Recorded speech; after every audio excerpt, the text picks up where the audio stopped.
जिस तरह से कई राज्यों में लॉकडाउन लगा दिया गया है और यहाँ भी लॉकडाउन की स्थितियाँ बन रही हैं, इसे आप कैसे देखते हैं? कैसे देखते हैं?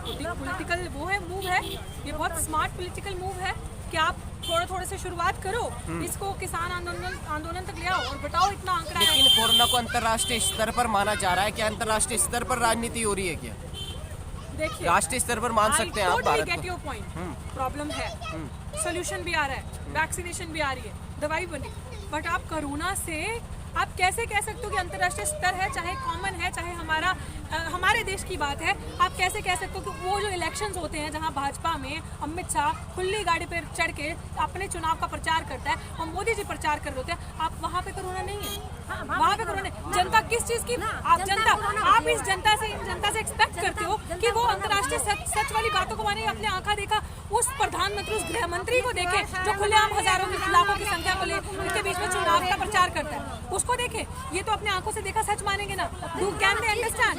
ये अंडरस्टैंड कर सकते हैं उस चीज को। लेकिन लगातार जो मेन स्ट्रीम मीडिया कोरोना के बढ़ते आंकड़े दिखा रहा है। मेन स्ट्रीम मीडिया तो पाकिस्तानी खालिस्तानी दिखाता है, मेन स्ट्रीम मीडिया तो कह रहा है पाकिस्तान फंड कर रहा है, मेन स्ट्रीम मीडिया कह रहा है कि यहाँ पे तो कोई किसान ही नहीं बैठा हुआ, तो ये पागल है। मेन स्ट्रीम मीडिया ने कभी आज तक सच बताया है? मेन स्ट्रीम मीडिया की एक बारी पोल पट्टी नहीं खोली है किसानों ने, भगा के खोली है, जहाँ वो कहते हैं कि खाली लंगर जहाँ फोटो खींचो, जहाँ खालिस्तान मिल रहा है वहाँ की फोटो खींचो। जी न्यूज का चेहरा आप लोगों ने सबके सामने देखा, तो मुझे नहीं लगता कि, देखो मैं नहीं कहती कि बहुत बड़ा ऐसा रेवोल्यूशन या ऐसा अवेयरनेस लोगों के अंदर आ गई, बट डेफिनेटली जागरूकता आ रही है, लोग समझ रहे हैं, लोगों को पता चल रहा है कि ये क्या है मेन मीडिया, इसको नहीं देखना है। And I think sooner that time will come कि जहाँ पे लोगों को, आवाम को, सबको समझ आ जाएगी कि जैसे ये चैनल चलते हैं बंद कर दो इन चैनल को, इन चैनल्स को देखना ही बंद कर दो, जो मेन मीडिया के चैनल्स हैं, ये जो गोदी मीडिया, मेजरली गोदी मीडिया के चैनल, इनको देखना ही बंद करो और अवेयरनेस आई।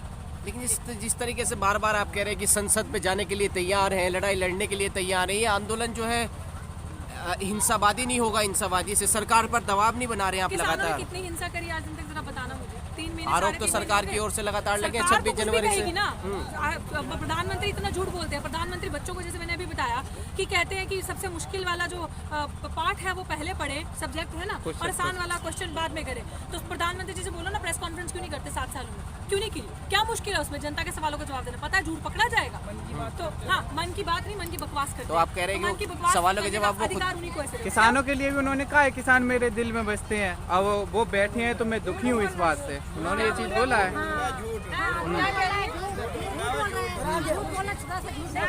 किसान मेरे दिल में बसते हैं, नहीं बसे, ये तो झूठ है। और उनका झूठ सबसे मजबूत ना, मैं कह रही हूँ, जागरूकता कह रही है, आवाम कह रही है। और आपका सवाल, आपने कहा अभी क्या पूछा था आपने इससे पहले कि किसान जो है वो उस एंगल को लेगा कि हिंसा के, वही मैं आपसे पूछ रही हूँ बार बार, क्योंकि आप पत्रकार हैं, आपने ये सवाल पूछा, मुझे आपसे ये सवाल पूछना है, जरा बताना अभी तक किसानों ने कितनी हिंसा करी है? 3.5 महीनों में किसानों ने हिंसा करी? किसानों ने पत्थर भी उठा के मारा किसी को? गरीब, ये जिस बॉर्डर पे हम है ना, इस बॉर्डर पे यहाँ पे कुछ ऐसे बच्चे भी होंगे ना, इनको एक टाइम का निवाला नहीं मिलता होगा। रिमेंबर दिस, यहाँ पे 3-3, 4-4 टाइम बच्चे खाना खा के जा रहे हैं, GIN हुए हैं, खुद खाए ना खाए लेकिन बच्चों को दे रहे हैं। ये किसान आंदोलन ना देश का भविष्य है आने वाला। लेकिन जिस तरीके से राकेश टिकैत जी की गाड़ी पर हमला हुआ, वहाँ कहीं ना कहीं किसानों की सुरक्षा को लेकर सवाल नहीं उठता है? देखिए, किसानों की सुरक्षा को लेकर बिल्कुल सवाल उठता है। वो जो हमला हुआ था, वो हमला जिन्होंने किया था वो पकड़े नहीं, आप सबके सामने आया। वो अब पुलिस और जुडिशियल सिस्टम जो भी है हमारा, वो डिसाइड करेगा। I understand that this is unjust, but वो डिसाइड करेगा कि उनके साथ करना क्या। बट डेफिनेटली ये चिंता का विषय है। चिंता का विषय वो भी था जब हमारे इनोसेंट फार्मर्स को 26 तारीख के बाद पकड़ के अंदर लेकर गए। कोई अपना शादी पे आया है, कोई कपड़े खरीदने जा रहा है, कोई बस ये देखा कि सरदार है, सिख है, तो उसको उठा के जेल में कर दिया, उसको उठा के जेलों में डाल दिया। हमारे बुजुर्गों को नहीं छोड़ा, ऐसे ऐसे वेटरन्स थे जिन्होंने इंडियन आर्मी को सर्व किया, उनको उठा के जेलों में डाल दिया। आप किससे न्याय की उम्मीद कर रहे हैं? तो आपको क्या लगता है कि इस डर से, इस खौफ से हम घर बैठ जाएं? आपको ये मतलब क्या आवाम ये सोचे कि 4 हमारे लोगों को पकड़ के अंदर डाल देंगे, क्या होगा? जेल है किसी को? जेल का डर है किसी को? मौत का डर है किसी को? अंत क्या होगा? मौत ना। लेकिन we want to stand in the right side of the history, कि इतिहास में हम ये गद्दार नहीं थे, हम ऐसे दलाल नहीं थे। हमें हमारा इतिहास कायम रखना, अपनी आने वाली जनरेशंस के लिए भी एक मिसाल कायम करनी है और उनको अच्छा फ्यूचर देके जाना है। सरकार की अनदेखी को लेकर क्या कहेंगे आप? कट लगा दे भेजने में दिक्कत सरकार की अनदेखी को 10 मिनट देख लगा कर दे। क्या कहेंगे? अभी कुछ कहना बाकी है।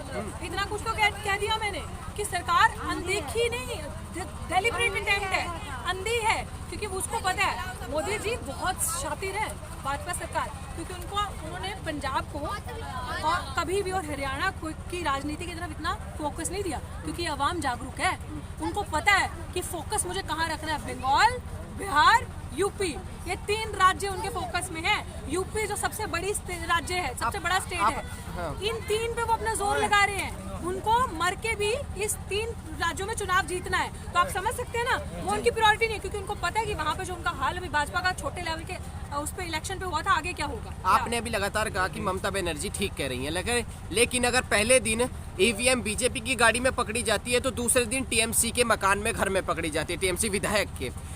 पहला सवाल ये, और दूसरा कि ममता बनर्जी का खुद एक बयान चल रहा है मेन स्ट्रीम मीडिया में कि सारे मुस्लिम इकट्ठे हो जाएं और एक तरफा टीएमसी को वोट करें, तो तुष्टीकरण की राजनीति वो भी तो कर रही है कहीं ना कहीं। तो क्या आप दिक्कत सराह है? रहे हो क्या बीजेपी दिक्कत है? पर। पहली बात जो मैंने ये कहा कि ममता ने जो बयान दिया वो ठीक है, तो मैंने इसलिए कहा कि वो जो दंगे वाली बात आपने कही थी कि जो दंगे हो रहे हैं या उनको डर लग रहा है कि उनके ऊपर ये मतलब जो भी गृह मंत्रालय या मंत्री जो भी है कुछ ऐसा करवा सकते हैं, वो उनकी स्टेटमेंट है, ये मेरी स्टेटमेंट नहीं है। तो मैंने उनको स्टेटमेंट को कहा कि आई थिंक सही कह रही होंगी, हो सकता है उनके साथ कुछ पास्ट में ऐसा हुआ होगा या उन्होंने कुछ देखा होगा, वो उनको अपनी जान का खतरा होगा, दैट्स इट।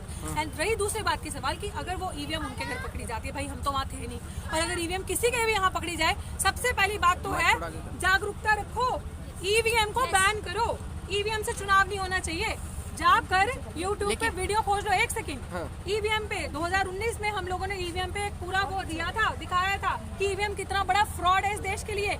अगर आप ईवीएम के खिलाफ आंदोलन नहीं लड़ेंगे ना, अगर आपने ईवीएम को बैन नहीं करवाया, वोट आपने पर्ची से नहीं दिया और मशीन से दिया, जब आप मशीन से वोट देंगे ना, तब ये आपको लूटेंगे और ये सरकार कभी जाने नहीं वाली। आखिरी आपसे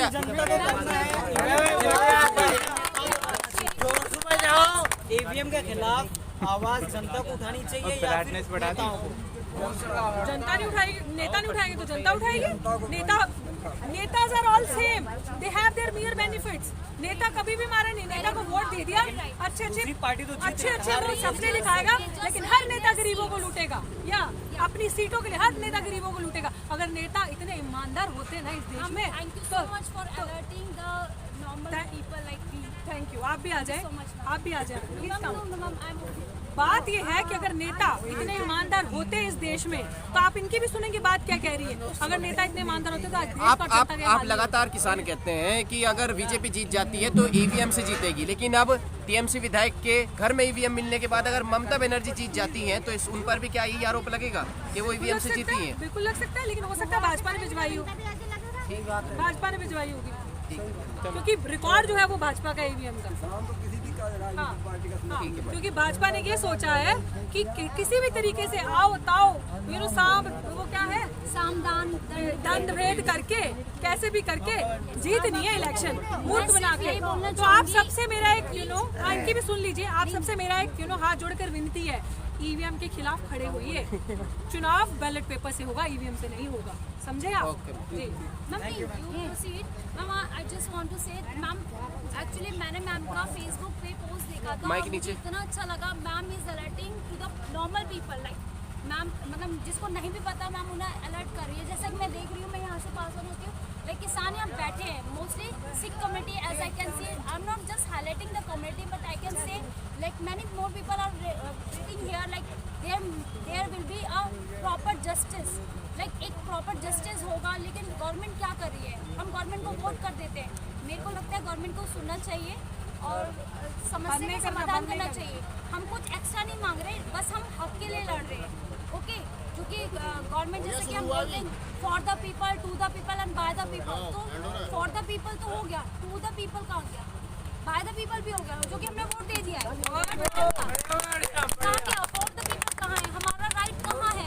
तो मैं ये बोलना चाहूँगी, मैम को रियली अप्रिशिएट करना चाहूँगी। मैम इस फील्ड में आती है और मैम इतने लोगों के बीच में आके इतना सब बोल जाती हैं और इतना अलर्ट करते हैं, लिटरली उनको क्या बेनिफिट है, बट शी बॉदर कि हाँ सबका हाँ, हक हम है यार। ये चाहते हैं तो कि मैं हमें सब फॉरवर्ड आइए। आगे जाना मैम। बाबा की सुने, ऐसे सिर्फ ये नहीं कि अपना अपना बस टीआरपी बढ़ाएं। बाबा जी